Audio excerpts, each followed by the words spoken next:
Hi there, welcome to UNCB YouTube channel. Today I would like to talk about one of the most important topic for every property investors, which I think they should know and master it in order to excel in their property investment journey. What is that, you may think? Okay, I know that when it comes to property investment, the top one fear of every property investors is that, hey, after I've bought these properties, can these properties be easily rented out? Would there be demand for rental? And would there be demand if I want to sell it off?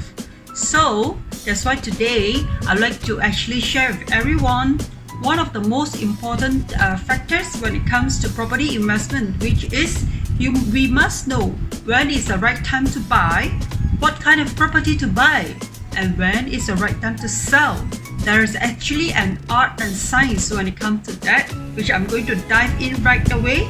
So if you are able to stay with me throughout the whole video, I can assure you 101% after the end of this video, you will definitely be one of the above average property investors which are able to time and know which is the right time for you to enter, which is to buy, and which is the right time for you to start it off when everyone is buying. Okay, let's come with me and dive in right away. Hi, so today I'm going to share with everyone how to know when is the best time for us to sell off our property and when is the best time to sell. Okay, if those of you who have not known me, actually my name is Ewan. I have been in this property industry for the past 12 years. I started off as a property investor right in the year of 2008. So that was, if you all were to recall, that was during the subprime mortgage in US, which affected the housing industry tremendously in US, and also the domino effect into our Malaysian property as well.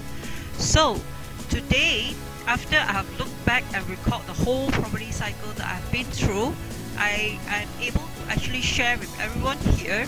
It's actually very important to know when is the right time to buy and when is the right time to sell, and actually there is an indicator for us to do that. If everyone thinks that this is actually one of a very important topic for every property investors to master and to know, I would appreciate that if you all can just click a like, that YouTube will be able to share my video with more and reach out to more people like you.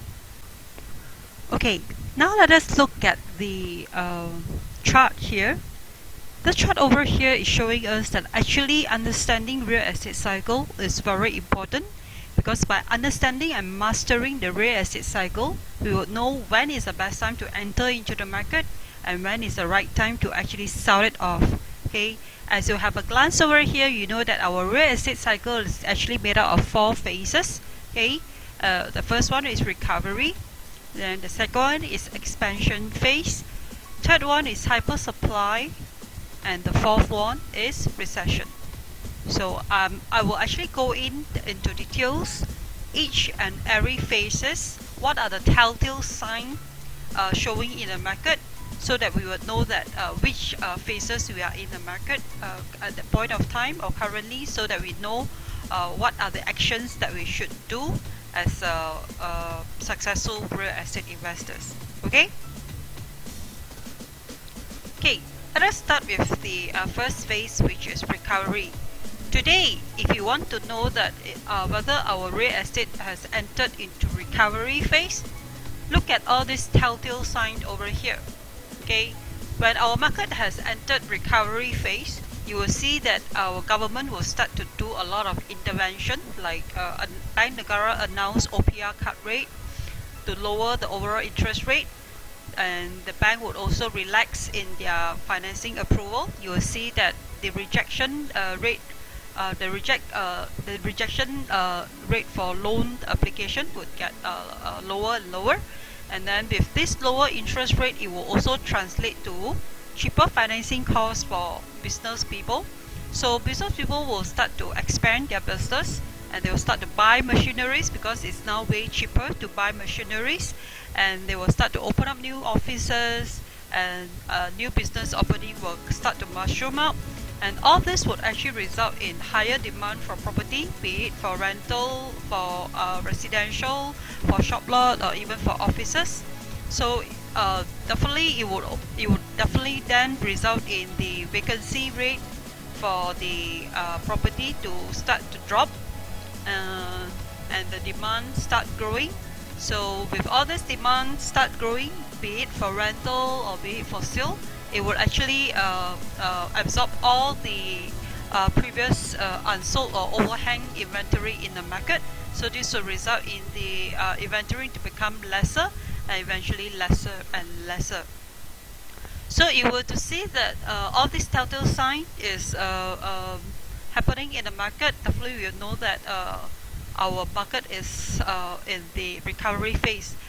Definitely we will not be able to see everything, every point of this to actually happen at the same time, but probably a few of it might happen first and then it will actually continue on with the rest. In my opinion, like in the recent January this year, even as far as last year December and then January and then March, okay, we have seen that our Bank Negara has actually reduced OPR rate a few times, and currently our OPR has actually dropped from 3.25 to all the way to 2.5 as of this point, which is April. And we foresee that Bank Negara is going to do a further OPR cut by another 75 basis point. This is because the government, they know that due to the current COVID pandemic, is going to cause a major meltdown in our economy, depending on how long this COVID pandemic is going to last. So the government is taking a proactive action to introduce these intervention measures. Okay, but of course, as long as if this pandemic is still here, no matter how low the interest rate the government is going to give, the consumer is unable to go out there and spend, right? Because all of us have got to be confined to our home. So pretty much if we want to look at how fast our market will get to recover, very much depends on how long this current COVID pandemic is going to last. Okay, then when it comes to expansion phase, what are the telltale signs in the market that will be telling us that we are in the expansion phase? You will see that our housing price start to recover and eventually grow higher and higher, and vacancy for properties will start to drop. That means owner will be able to rent out their properties easily, faster, and they can even command a higher rental. Okay, buying demand also start to creep in, because as consumers see that the housing price starts to recover and get higher and higher, they always will have this fear in them that if they don't buy now, they may not be able to afford it in near future. And definitely developer would also want a piece of the cake. They will start to submit for building permit approval for new construction, and then you will start to see more and more developers will do a lot of property launches. In the media, you will see that there might be news publishing to say that there are people who actually queue overnight outside the developer's office even before the office are open. Some even engage or employ Bangla or foreigner to help them to queue, so that to make sure that the next morning they will definitely have a chance to at least grab a unit from the new property launch. So we get to see more and more money will be pouring into the property market, and then more and more people will start to chase to buy property. Even people who have not bought property before will also start to get into property. The market will be in a frenzy, and everyone will just be talking about buying property and becoming the new and next landlord. And definitely eventually you will see that our property prices will actually rise up to another new level. Okay, when we see all this telltale sign, the market is telling us that hello, we are already into expansion phase. So once if we are into expansion phase, I would say for myself, in the past 2008 mortgage crisis cycle, I sold off most of my investment property during this phase. Why? Because when I see that the property prices actually double up, and when the market is behaving irrationally, I know that the market could have peaked, and if let's say I don't sell it now, I may face the next downturn, which is where the market will actually tumble down. Okay, so I actually sold off most of my property during the late to middle expansion cycle. Okay, then it comes to hyper supply phase. Hyper supply phase will start to happen when you see that there are more and more supply of rentals coming into the market. More and more owners want to sell their properties. Those who bought from developer under project, under construction property eventually is being completed, so they actually buy it with the intention to flip. So you will see more and more buyers trying to upload their properties into the market to sell it off. Then eventually, because of more and more supply coming in, rental might be able at the initial stage might still be able to grow a bit, but at a very slow rate. And then eventually, as more and more new supply pour into the market, this will result in the market going into hyper supply, means supply overtakes the demand.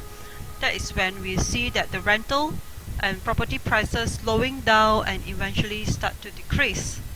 And we also start to see our government introduce cooling measures, because when the government knows that the bank has been approving many bank loans, and many people are getting into the real estate, buying real estate, they would actually have this fear that the property market might actually go into overhype and might cause it to have a bubble burst, just like what happened in US during the subprime mortgage. Okay, so they definitely would have to normalize and balance up the market by introducing cooling measures. So what are the types of cooling measures that our government has introduced in the past market cycle? I remembered our government actually introduced real property gain tax, RPGT. They actually increased the RPGT to 30% for the first 3 years, and then they even reduced the loan to value for third property from 90% to 70%, meaning that if today you are buying the third properties, you can only get 70% mortgage loan maximum, and you have to come up with more down payment. And of course, Bank Negara also increased the OPR rate, which translates to higher mortgage interest.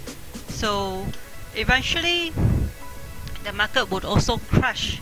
Crashes means when more and more more and more owner want to sell it off, and more owner want to rent it off, but there is no demand to absorb all this supply, the market would have to crash, meaning that the rental would have to come down. There will be some owners who are unable to continue to service the monthly installment, where they will have to force sell their property at a way lower crazy prices, and some would start to default on their repayment to the bank, and the bank would have to foreclose their properties, and you will see that more and more auction properties coming into the market. Okay, that's when recession would eventually hit, when the vacancies start to exceed the long-term occupancy average. Okay, and then that means the economy will turn bad, and it might result in higher unemployment rate. Okay, and decrease in consumption by household due to they have lesser spare cash to spend due to higher financing costs, higher mortgage interest rate, and then companies will also decrease in their new spending, because now the financing become more expensive, financing costs become more expensive. And you also start to notice that the prices of raw land would actually reduce a bit at a very slow rate, and the bank non-performing loan would start to increase more and more auction properties will come into the market. Now you see all this telltale sign, probably might not be all of them, but a few of them is telling you that our market has entered into a recession phase. Okay, so some might ask, hey, when we are in the some may ask, when we are in the expansion phase, right, when the developer knows that there is actually more demand than supply, wouldn't the developer come up with the supply in order to counter the higher demand. That's the beauty of real estate, because all of us know that the process from a developer from applying for the building permit until the day when they start the construction and they complete and deliver the project, it might easily take them 4 to 6 years. Okay, this actually also translate to before any new supply come into the market, the market might have to wait another 4 to 6 years. Okay, so that's why real estate investment is easier to play with, unlike stock, where stock changes very fast. Real estate give the buyer or give the investors more time to react to the market. Okay, so for myself, I will always think that real estate is one of the best investment in the world. Not only it allows us to leverage by using other people's money to buy, but it also gives us more time to adjust to the changes and the shift in the market. Okay. Okay, another thing I would like to highlight over here is that last year our former Prime Minister, Tun Dr. Mahathir, he has announced that Malaysia would actually revise and shorten our building permit approval from previously 390 days, which is about 3.5 years, to a short 90 days. That means next time when developer were to apply for permit, okay, to build houses, they no longer have to wait 3.5 years for it to get approved. They can actually get the approval within 90 days. So this is a cut of about two years, or I would say about 2.5 years. It will shorten. In other words, this will shorten the expansion phase of our next cycle.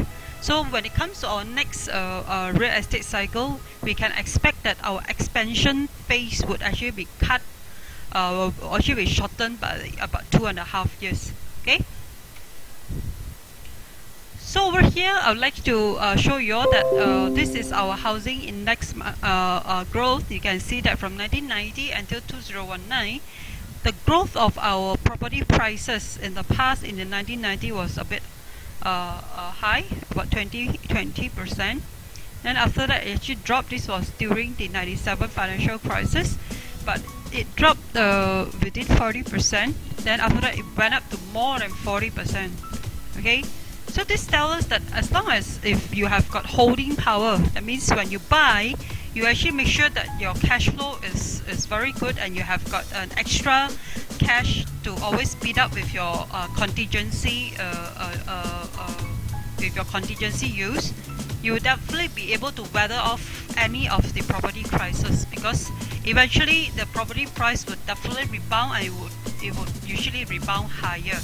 Okay, people will only be forced to sell it off over here if they over leverage and if they actually buy it during the peak. Okay, and then after that, ever since year 2000, our property prices has been actually growing up to even as of 2019. You can still see a very small growth over here. So if we were to see it in more detail, you can see that in July 2017, our property price did grow about 6.8%, then slowly decreasing 6.5, 6.1, and all the way to, as of last year, only 0.4. So you can see that actually our property market prices has actually been on the downtrend for the past about 7, 8, 9, 202, about 4 to 5 years. Okay, so it's time actually for the market to rebound, if not because of the current COVID-19 pandemic. Okay. So over here is just a snapshot of walk down to memory lane for our housing market from 2002 to 2020 as of today. Okay, so you can see that in 2002 to 2008, 2009, our property market was actually under recovery phase, and this recovery phase has been extended so long because there was a mid-cycle dip caused by the 08 US subprime mortgage event. Okay, then ever since 2009 onwards, 2010, our property has been on expansion phases. In KL, the expansion phase actually stopped somewhere in 2013, but in Penang, it actually stopped in 2014, late 2014. And 2005 start to come down all the way due to hyper supply phase, and then eventually, as more and more completion coming in, it caused an over supply where the supply exceeded the demand, where eventually we actually came down into recession. Somewhere for Penang will be somewhere in 2017 to as of now. Okay, so you can see that as a property investors, you always want to sell before hyper supply kicks in, or even at the start of a hyper supply. You definitely would not want to keep on buying at this top of the expansion phase, especially project. You try to avoid to buy new project at this during this end of the expansion phase, because you would know that it's going to get into hyper supply eventually when upon completion, and definitely you'll be actually in the wrong cycle for you to even rent it out or sell it off, because the market rental demand would have reduced by a lot, even by the demand for buying would also have reduced by a lot. So people who actually bought here new project, they would actually caught themselves trapped in the hyper supply phase, and eventually all the way down to current recession phase till now. Okay, so for myself, I actually sell off most of my properties at the second half of the expansion phase, when I see that the market is behaving irrationally, okay, and the prices has doubled up. Okay, so today, as what I've explained earlier, definitely all of us would know that where is our property market right now, right? I would say currently our property market is actually about to go into recovery, but has been stopped by the COVID-19 pandemic, because we see that our government has already started interventions as early as late last year, December last year. They cut down the OPR rate, and then January they cut out by another 25 point basis, and then March last month another 25 basis, and we foresee that they are going to cut furthermore in the near time to come. And you also see that the bank is getting more lax in their approval. But all this currently cheaper financing costs are unable to let any companies to start expanding and doing all this due to the COVID-19. Everyone is confined at home, and even companies have to shut down. So due to this unexpected pandemic, we can foresee that our recovery period would actually be prolonged and may take a longer time before it would get into a full recovery mode. Okay, currently we are just about to enter into recovery. So I would say we are still in recession, about to enter into recovery. How soon we can enter into a full mode of recovery, it will depends on how soon this COVID-19 pandemic is being tackled. So to you, when is the best time to buy? Definitely, I would say after I've gone through the whole cycle with you, you would definitely now you will say that it's recession and recovery phase, right? And then what did I say earlier? Currently, actually our market is actually hovering around recession and recovery phase. So that means that now is actually one of the best time for us to go and buy. Okay, but what should you buy? Like currently we are actually in between recession and recovery. Okay, so when we are at the early recovery or at the late recession phase and early recovery phase, is always good to buy new projects. Why? Because we all know new project needs time to be completed, minimum 3 years. If it's a mixed development, it will take 4 years.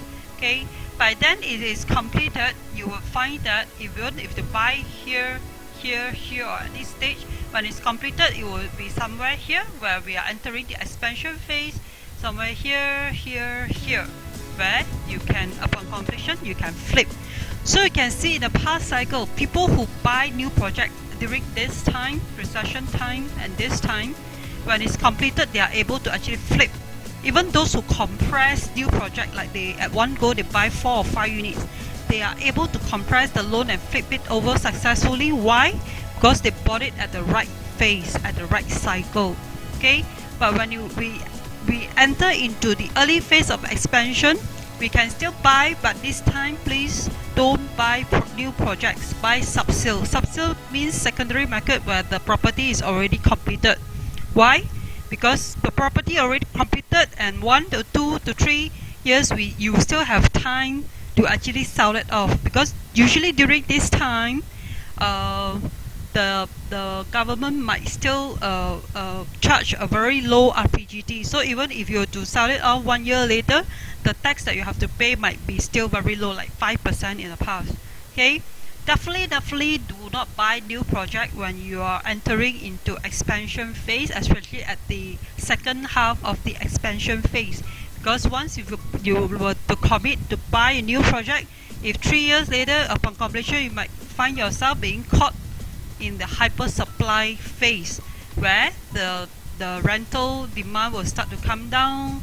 Okay, the selling price will start to come down. Okay, as if you want to become a successful property investors, always apply a contrarian strategy. When the whole market is buying during this time, please sell. When the whole market is not buying, is shying away, please buy. So these are also the strategy that I applied in the previous market crisis, real estate crisis, which actually got rewarded handsomely due to this strategy that I applied. So today I'm actually sharing with everyone over here.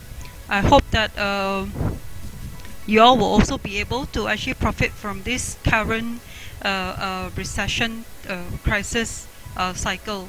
Okay, so sell, even if you find out yourself is caught in the early stage of hyper supply, can still sell as long as you're not making a loss, because you know that there is a long downhill in the future in front of you. Okay, so thanks for watching. On my next video, I will actually be sharing about when will be our next boom and our next property buzz. So if you would like to know, do stay tuned. Remember to click like and also subscribe to my video channel so that you will not miss out on my next video. And remember to also click on the notification bell so that they will notify you whenever I upload my next video. Okay, so thank you. That's all for today. Bye. So after watching this video, I'm sure you will also concur with me that real estate investing is definitely way easier than stock investing, right? So it's way easier to master and way easier for us to also profit from real estate investment. Stay tuned to our next video so that you also can become the next billionaire property investors. Bye!